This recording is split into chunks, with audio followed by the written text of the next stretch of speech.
조선 중기 어느 산골 마을 어귀에 외로이 서 있는 한 채의 낡은 초가집이 있었습니다. 그곳에는 세상과 인연을 끄는 듯 살아가는 한 선비가 있었지요. 바로 이현이라는 젊은이였습니다. 그는 한때 명문가의 자제였으나 억울한 영모 사건으로 인해 가문이 풍비박산나면서 신분을 숨기고 허명수라는 이름으로 은거하며 살고 있었지요. 그의 유일한 희망은 과거에 급제하여 가문의 명예를 회복하는 것이었습니다. 오늘도 이현은 낡은 책을 펼쳐들고 중얼거립니다. 백성을 다스리는 자는 먼저 그 마음을 바르게 해야 한다. 허나 이 세상 어디에 바른 마음이 남아있단 말인가? 그의 목소리에는 깊은 회의가 서려 있었습니다. 세상을 향한 분노와 원망 그리고 무엇보다 자신의 무력함에 대한 자괴감이 그의 가슴을 짓눌렀지요. 이현은 한숨을 내쉬며 책을 덮고 창밖을 바라보았습니다. 초가집 앞마당에는 오래된 매화나무 한 그루가 서 있었습니다. 아직 추운 초봄이라 꽃망울조차 맺지 않은 앙상한 가지뿐이었지요. 이 나무처럼 나 역시 언제쯤 다시 꽃을 피울 수 있을까? 아니, 내가 과연 꽃을 피울 날이 올까? 지난 10년간 그는 이 산속에서 홀로 책만 읽으며 살아왔지요. 세상에 나가고 싶어도 나갈 수 없었고 사람을 만나고 싶어도 만날 수 없었습니다. 자칫 신분이 탄로나면 목숨까지 위태로울 터였으니까요. 한편 같은 고을 반대편에 위치한 큰 기와집. 그곳에는 젊은 과부 옥경이가 살고 있었습니다. 23세 나이에 일찍 남편을 여행 그녀는 시댁의 감시 속에서 답답한 나날을 보내고 있었지요. 오늘도 시어머니의 날카로운 목소리가 방문 밖에서 들려옵니다. 과부는 조용히 집안에만 있어야 하는 법이다. 밖에 나돌아다니면 집안 망신이니라. 옥경이는 늘 고개를 숙인 채 작은 목소리로 대답했습니다. 예, 어머님, 명심하겠습니다. 하지만 그녀의 눈빛에는 굴하지 않는 의지가 조용히 타오르고 있었습니다. 겉으로는 순종하는 며느리였지만 속으로는 자유를 향한 갈망이 날마다 커져갔지요. 옥경이는 밤마다 몰래 자수와 바느질 작업을 해왔습니다. 시댁은 부잣집이라 평소 비단 장수들의 왕래가 잦았었는데 어느 날 비단상인 김행수가 찾아왔지요. 이 김행수란 사람은 어릴 적 옥경이네 집이 운영하던 서당을 다녔던 사람이었습니다. 당시 옥경이의 아버지는 벼슬을 하다 잠시 낙향하여 고향에서 훈장으로 아이들을 가르쳤는데 김행수가 그 서당의 제자였던 것이지요. 그래서 어릴 적부터 알고 지내던 사이였습니다. 그러던 어느 날 김행수는 우연히 그녀의 자수 솜씨를 보게 된 것입니다. 그는 감탄하며 옥경이에게 비단의 자수를 놓아달라 부탁했고 그녀는 소일거리 삼아 자수를 놓기 시작했습니다. 옥경이는 그런 일을 하며 답답한 일상에서 그나마 숨을 쉴 수 있었습니다. 김행수 또한 옥경이의 뛰어난 솜씨를 칭찬하면서도 그녀의 수척한 얼굴과 슬픈 눈빛을 보며 늘 안쓰러워했지요. 어느 날 옥경이는 용기를 내어 김행수에게 은밀히 말을 건넸습니다. 행수님, 혹시 저를 이곳에서 벗어날 수 있게 도와주실 수 없겠습니까? 김행수는 깊은 고민에 빠졌습니다. 양반집 과부를 몰래 빼내는 것은 큰 죄가 될 수 있으니까요. 하지만 은혜로운 스승님의 딸이자 그녀의 사정을 매우 딱하게 여기고 있었기에 그냥 둘 수는 없었습니다. 며칠 후 옥경이는 오랜만에 시장에 나갔다가 김행수가 보낸 여종을 만났습니다. 여종은 주위를 살피며 조심스럽게 다가와 옥경이의 손에 작은 쪽지를 쥐어주었지요. 행수님께서 전하시는 말씀이옵니다. 절대 다른 사람이 보아서는 안 됩니다요. 옥경이는 쪽지를 서둘러 숨기고 고개를 끄덕였습니다. 그날 밤 옥경이는 시댁 사람들이 모두 잠든 뒤 쪽지를 펼쳐보았습니다. 거기에는 이렇게 적혀 있었지요. 오늘 밤 삼경 뒷동산 사당으로 나오거라. 내가 직접 가지 못할 형편이라 믿을 만한 사람을 보내겠다. 그를 따라가면 내가 머물 곳으로 안내할 것이다. 옥경이는 쪽지를 불에 태우고 깊은 숨을 내쉬었지요. 드디어 때가 온 것입니다. 옥경이는 작은 보따리를 챙겼습니다. 보따리 안에는 바늘과 실, 그리고 어머니의 유품인 비녀 하나가 들어있을 뿐이었지요. 밤이 깊어지기를 기다렸다가 옥경이는 담벼락 아래에 계단을 만들어 조심스럽게 뒷담을 넘었습니다. 그러다가 치맛자락이 담장에 걸려 찢어지는 소리가 나자 그녀는 심장이 철렁했지요. 잠시 숨을 죽이고 기다렸으나 다행히 아무도 깨어나지 않은 듯 했습니다. 후미진 사당으로 향하는 산길은 어둡고 험했습니다. 옥경이는 희미한 달빛에 의지해 조심조심 발걸음을 옮겼지요. 사당 앞에 도착하니 한 건장한 사내가 기다리고 있었습니다. 심부름꾼인 듯 싶었습니다. 그가 먼저 낮은 목소리로 말을 걸어왔습니다. 옥경 아씨 맞으십니까? 저는 행수님께서 보낸 사람입니다. 행수님께서 원래 직접 오시려 하셨으나 뜻하지 않게 큰댁 나리께서 급히 찾으셔서 부득이 소인을 보내셨습니다요.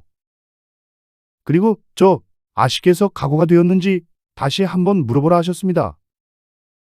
오늘 밤 이대로 저를 따라가시면 다시는 시댁으로 돌아갈 수 없으실 거라고. 알고 있소. 난 각오가 되어 있소. 심부름꾼이 고개를 끄덕였습니다. 행수님께서 고을의 북쪽 산자락에 외딴 오두막을 마련해 두셨다고 합니다. 그리고 그 오두막 앞에는 매화나무 한 그루가 서 있다고 하셨어요. 저 깊은 산속으로 밤새 걸어가면 새벽에나 닿을 것이옵니다. 길이 험하고 멀지만 그래야 아무에게도 들키지 않을 테니까요. 옥경이는 고개를 끄덕였습니다. 그럼 저를 따라오십시오. 두 사람은 어둠이 깔린 산길을 걸어가기 시작했습니다. 옥경이는 불안한 마음에 자꾸만 뒤를 돌아보게 되었지요. 혹시 시댁 사람들이 뒤쫓아오는 것은 아닐까?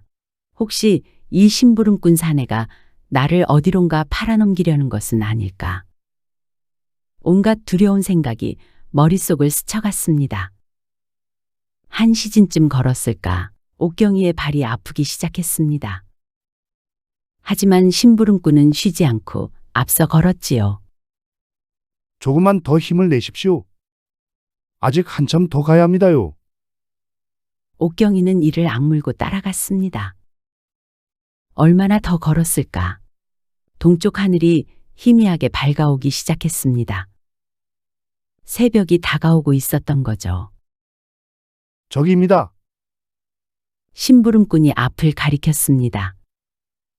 희미한 새벽빛 속에 작은 초가집이 보이고 그 앞에는 매화나무 한 그루가 우뚝 서 있었지요. 저 매화나무가 있는 집이 아씨께서 머무실 곳입니다. 심부름꾼은 옥경이를 초가집 앞까지 데려다주고는 말했습니다. 행수님께서 이미 안에 쌀이랑 장작 그리고 자수와 바느질 도구들을 준비해 두셨을 겁니다. 옥경이는 지친 얼굴로 고개를 끄덕였습니다. 행수님께서 보름마다 비단을 갖다 드리고 또 아씨가 자수를 놓으신 것을 받아오라고 하셨습니다. 저는 그럼 이만 돌아가 보겠습니다요. 부디 몸조리 잘하십시오, 아씨. 그래, 고맙소. 행수께도 이 은혜를 평생 잊지 않겠다고 전해주시오. 심부름꾼이 떠나자 옥경이는 떨리는 손으로 문고리를 잡았습니다. 밤새 걸어온 피로가 온몸을 짓눌렀지만 드디어 안전한 곳에 도착했다는 안도감이 밀려왔지요. 이제 여기가 내가 새로 살아갈 곳이로구나. 이제 나도 내 힘으로. 그런데 옥경이가 방문을 열고 안으로 들어서는 순간 그녀의 발걸음이 멈췄습니다. 작은 방 안 책상 앞에서 졸고 있던 이현이 누군가 방문을 여는 소리에 화들짝 놀라 휙 고개를 든 것이었지요. 두 사람의 눈이 마주쳤습니다. 좁은 방 안에서 불과 몇 걸음 떨어지지 않은 거리였지요. 누구시오? 어찌하여 남의 집에 함부로 들어오는 것이오? 옥경이도 깜짝 놀라 문틀을 붙잡으며 비틀거렸습니다. 손에 들었던 보따리는 바닥에 떨어졌습니다. 아니, 저는 이곳이 제가 머물 곳이라고 들었는데. 이게 어찌 된 일이 온지. 이현은 당황스러움과 경계심으로 가득했고 옥경이는 두려움과 당혹감 그리고 밤새 걸어온 극심한 피로에 떨고 있었지요. 허름한 초가집의 좁은 방 안. 한 사람은 방 안쪽 책상 앞에, 한 사람은 문지방에 서서 마주한 채입니다. 이현이 먼저 침착함을 되찾으며 말했습니다. 부인, 분명 무슨 착오가 있었던 것 같소. 이곳은 소생이 홀로 거처하는 곳이오. 그러니 어서 돌아가시는 것이 좋겠소. 그러나 옥경이는 고개를 저었습니다. 그리고 떨리는 목소리로 말했지요. 아니요, 저는 돌아갈 수 없습니다. 옥경이는 오히려 방으로 들어왔습니다. 혹여나 누구라도 따라왔을까 싶은 두려운 마음에 일단 방으로 들어간 것이었지요. 저는 이미 시댁을 나와 밤새 이곳까지 걸어왔습니다. 옥경이가 눈물을 글썽이며 말했습니다. 저는 과부의 몸입니다. 과부가 밤새 외박을 했으니 돌아가면 정절을 잃었다는 오명을 쓰고 목숨까지 위태로울 것이옵니다. 이현이 난처한 표정을 지었습니다. 그는 손으로 이마를 짚으며 깊은 한숨을 내쉬었지요. 하오나 이곳에 머무르시는 것도 소생 역시 처지가 곤란합니다. 만약 부인과 제가 함께 있다는 것이 사람들에게 알려지면 그 순간 옥경이는 무릎을 꿇으며 애원했습니다. 부디 오늘 하루만이라도 머물게 해주십시오. 제가 어디로 가야 할지 생각할 시간을 주십시오, 선비님. 이현은 깊은 고민에 빠졌습니다. 공경에 처한 여인을 모른 척할 수는 없는 일이었지요. 그는 한참을 망설이다가 알겠소이다. 그럼 부인께서는 이 안방을 쓰시오. 나는 옆방으로 가겠소. 하지만 이것은 오직 하루 동안만이요. 내일 아침이 되면 부인께서 갈 곳으로 떠나시오. 고맙습니다, 선비님. 이 은혜는 평생 잊지 않겠습니다. 아침이 되었습니다. 이현은 일찍 일어나 마당을 쓸고 있었습니다. 평소의 습관대로 움직였지만 마음은 복잡하기만 했지요. 그리고 부엌에서는 옥경이가 소박한 아침상을 차리고 있었습니다. 부엌에는 쌀과 장 그리고 말린 나물들이 조금 있었지요. 그녀는 조심스럽게 죽을 쓰고 간단한 반찬을 꺼내 놓았습니다. 옥경이가 부엌에서 나와 조심스럽게 말을 걸어왔습니다.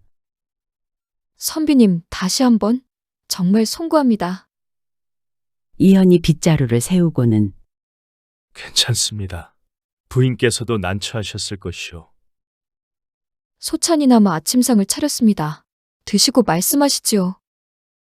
안 그러셔도 되는데 제가 폐를 끼치는 마당에 이것조차 못하면 제 마음이 편치 않아서요. 두 사람은 마주 앉아 아침 식사를 했습니다.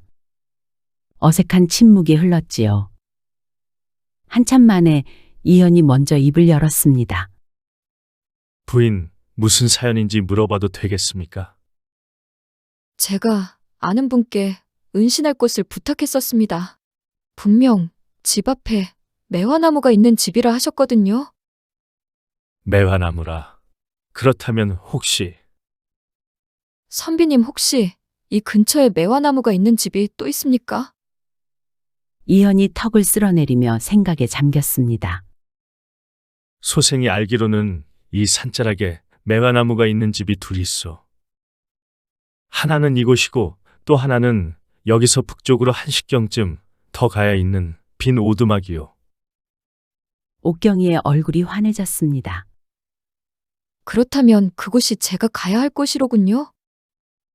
심부름꾼이 어둠 속에서 집을 잘못 알려주었나 봅니다. 그런 것 같소. 그렇다면 그곳으로 가. 그런데 선비님께서는 어찌하여 이렇게 깊은 산속에 홀로 계신지 여쭤봐도 될까요? 이현이 한참을 망설였습니다. 나는 사정이 있어. 이곳에 은거하며 과거를 준비하고 있어. 더 이상은 말씀드리기 어렵소. 옥경이가 고개를 끄덕입니다. 저도 사정이 있어 이곳에 오게 된 것입니다. 서로 깊이 묻지 않는 것이 좋겠네요. 잠시 침묵이 흘렀습니다. 이내 이현이 깊은 숨을 내쉬었지요. 답답한 자기 인생사를 누구에게라도 말하고 싶었던 것입니다. 소생의 아버지께서는 판사를 지내셨으나 10년 전 억울한 영모 사건으로 목숨을 잃으셨소. 가문은 풍비박산이 났고 나만 겨우 목숨을 부지하였소. 그리고 청지기를 따라 도망쳐 이곳에서 살게 되었소. 청지기가 나를 양자 삼아주어 그의 아들의 신분으로 허명수로 살아가고 있었소이다. 그런데 내 부모 노릇을 해주던 청지기마저 몇 해 전 세상을 떠났소. 옥경이의 얼굴이 창백해졌습니다. 판서라고 하셨사옵니까? 그렇다면 혹시 이광조 판서 대감? 아니, 그것을 어찌? 소녀의 성은 정가이고 아버지는 형조 판서를 지내셨습니다.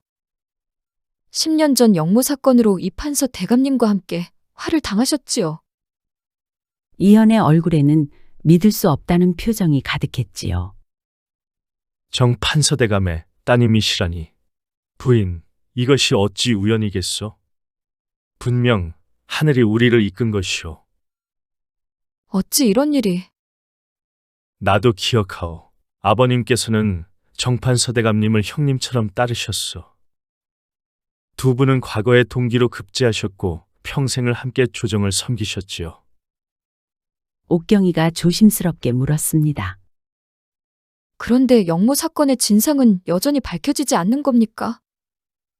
이현이 고개를 저었습니다. 아직도 우리 두 집안은 역적의 후예라는 오명을 쓰고 있어. 하지만 나는 믿고 있어. 언젠가 반드시 진실이 밝혀질 거라고. 두 사람은 서로를 특별한 인연이라고 생각했습니다. 그래서일까요? 옥경이는 원래 가야 할 오두막으로 가지 않고 이현의 초가집에 머물게 되었지요.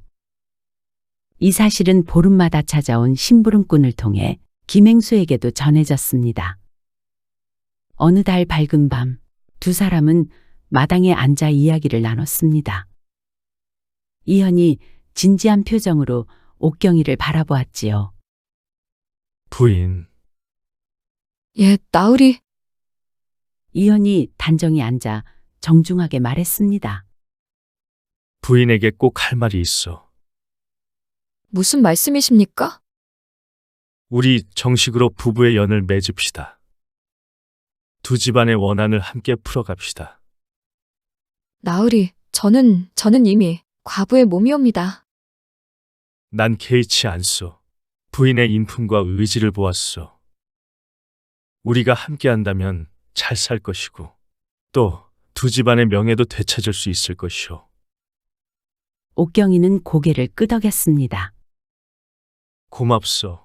이제부터 우리는 한 배를 탄 사람들이요. 좋습니다. 풍파가 몰아쳐도 함께 헤쳐나갑시다. 두 사람은 서로의 손을 맞잡았습니다. 매화나무 아래로 달빛이 두 사람을 비췄지요. 계절은 또 흘러갔습니다. 매화나무에 꽃이 피고 지고 다시 잎이 돋아났지요. 초가집에는 이제 생기가 돌기 시작했습니다. 이현은 새벽부터 밤늦게까지 글을 읽고 옥경이는 조용히 자수와 바느질 작업을 했습니다. 그녀의 손끝에서 탄생한 아름다운 자수의 비단들은 김행수를 통해 한양으로 팔려나가고 그 돈은 모두 이현의 공부와 생활비로 쓰였습니다. 어느 날 저녁이었습니다. 서방님, 너무 무리하지 마십시오. 건강을 해치시면 안 되옵니다. 이현이 고맙다는 듯 미소 지었습니다. 부인 덕분에 내가 공부에만 집중할 수 있어. 정말 고맙소. 옥경이가 책상 위에 글을 보다가 말했습니다. 서방님, 이 대목은 맹자의 진심장을 인용하신 것이지요? 하지만 왕께 상소를 올릴 글이라면 맹자의 만장에 나오는 구절이 더 적합할 것 같습니다. 이현이 놀라 옥경이를 바라보았습니다. 부인께서 사설을 읽으셨어? 어릴 적 아버지께서 가르쳐 주셨지요? 여자도 글을 알아야 세상을 알 수 있다고 하시면서요. 이현이 감탄하며 말했습니다. 놀랍소. 부인은 정말 현명한 사람이요. 내가 보지 못한 것을 부인께서 짚어주시니 큰 도움이 될 것 같소. 밤마다 두 사람은 책을 놓고 토론을 벌였습니다. 옥경이의 날카로운 통찰력은 이현의 학문에 큰 도움이 되었지요. 그러던 어느 날이었습니다. 옥경이가 심각한 표정으로 말했습니다. 서방님, 영모 사건의 진상을 밝히려면 단순히 과거에 급제하는 것만으로는 부족합니다.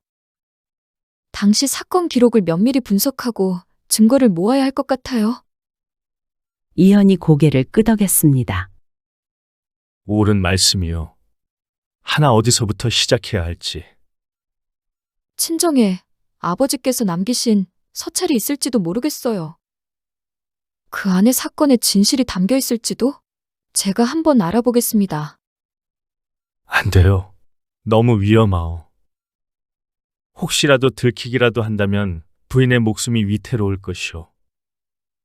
그 정도 위험은 감수해야지요. 서방님, 저를 믿어주세요. 조심할게요. 며칠 후 옥경이는 옛 유모를 찾아갔습니다. 유모는 옥경이의 본가가 있던 마을에 살고 있었지요. 누추한 움막에 살고 있던 유모는 눈물을 흘리며 옥경이를 반겼습니다. 아씨께서 살아계셨구만요. 유모, 오랜만이요. 두 사람은 한참을 끌어안고 울었습니다. 유모, 혹시 아버지의 물건이 남아있는가? 유모가 눈물을 닦으며 답했습니다. 아씨, 관가에서 쳐들어왔을 때 제가 몰래 숨겨둔 것이 있습니다. 언젠가 아씨가 찾으러 오실 줄 알았지요. 유모는 옥경이를 헛간으로 데려가 마루 밑에 숨겨둔 낡은 상자를 꺼냈습니다. 옥경이는 떨리는 손으로 상자를 열었지요. 아버지, 제발 여기에 진실이 있기를. 상자 안에는 당시 사건 관련 서찰들과 비밀 문서들이 가득 들어 있었습니다. 옥경이는 그것들을 조심스럽게 품에 안고 서둘러 초가집으로 돌아왔습니다. 이현과 옥경이는 밤을 새워 서찰들을 확인했지요. 이것을 보시오. 당시 영모를 꾸민 주모자는 권력을 탐한 다른 일당이었다는 증거가 여기 있어. 이 증언록을 보세요. 여러 증인들이 우리 두 집안의 결백을 증명하고 있습니다. 하지만 이 증인들은 모두 화를 당했거나 귀양을 갔어. 이들의 증언을 어찌 믿을 수 있겠소? 옥경이는 조심스럽게 다른 문서를 펼쳐 보였습니다. 서방님, 이것을 보십시오. 이것은 당시 왕께서 내리신 비밀 교서의 사본입니다. 아버지께서 몰래 보관하고 계셨던 것 같습니다. 이현이 문서를 자세히 살펴보았습니다. 이것은 왕께서 실은 두 분 대감의 결백을 믿으셨다는 증거가 아니오? 하지만 왜 복권시키지 않으셨을까? 아마도 당시 권력 관계 때문이었을 것입니다. 간신들의 세력이 너무 강했던 것이지요. 부인, 이거면 될 것 같소. 이 증거들만 있으면 우리 두 집안의 명예를 되찾을 수 있어. 서방님, 이제 과거에 급제하시기만 하면 되옵니다. 두 사람은 감격에 겨워 서로를 껴안습니다. 또 다시 계절은 바뀌고 3년이라는 세월이 흘렀습니다. 이현은 마침내 과거 시험장에 들어섰습니다. 시험장은 수많은 선비들로 가득 차 있습니다. 모두들 긴장한 얼굴로 앉아 있지요. 시험관이 문제를 낭독했습니다. 국가의 기강을 바로 잡고 억울함을 풀어주는 것이 위정자의 도리라 하니 이에 대한 견해를 논하라. 이현은 붓을 들어 힘차게 글을 써내려갔습니다. 그의 글에는 그동안 쌓아온 학문과 절실한 염원이 담겨 있었지요. 억울함을 풀어주는 것이 위정자의 첫째 도리라 하였으니 이는 곧 하늘의 뜻을 따르는 것이옵니다. 결과가 발표되었습니다. 성균관 앞 광장에는 수많은 사람들이 모여 있었습니다. 발표관이 높은 단 위에 올라가 큰 소리로 외쳤습니다. 과거 급제자를 발표하노라. 장원급제 허명수. 사람들의 환호성이 터져나왔습니다. 허명수, 청지기의 아들로 살았던 이현의 이름이었지요.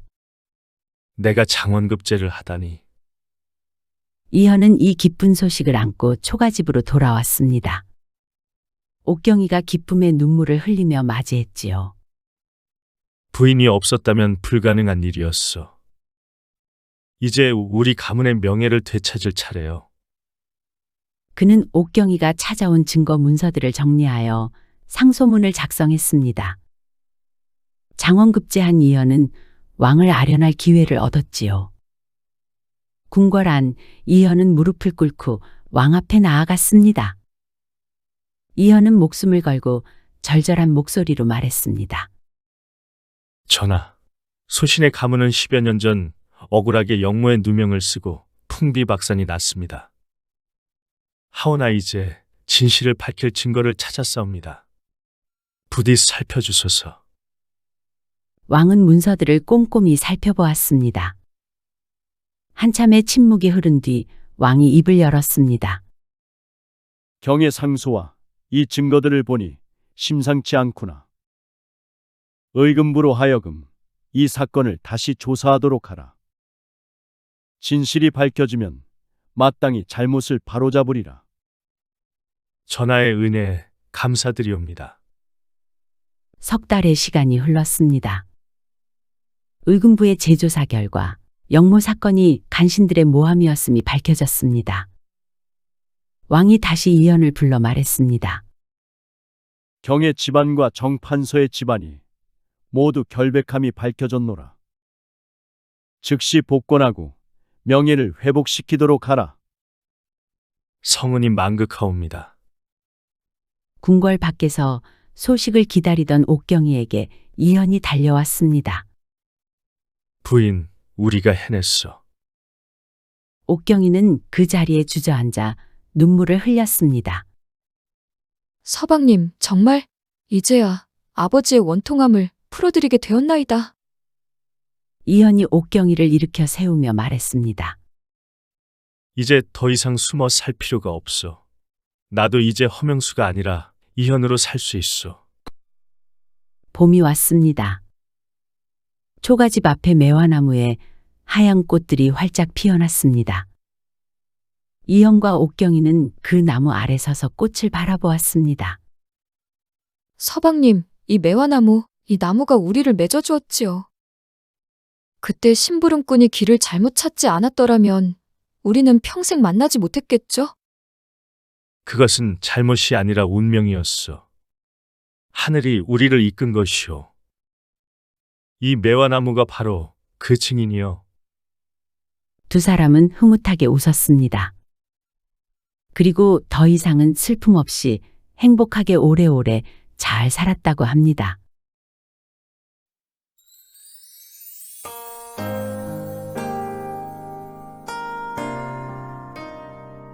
시청해주셔서 감사드립니다.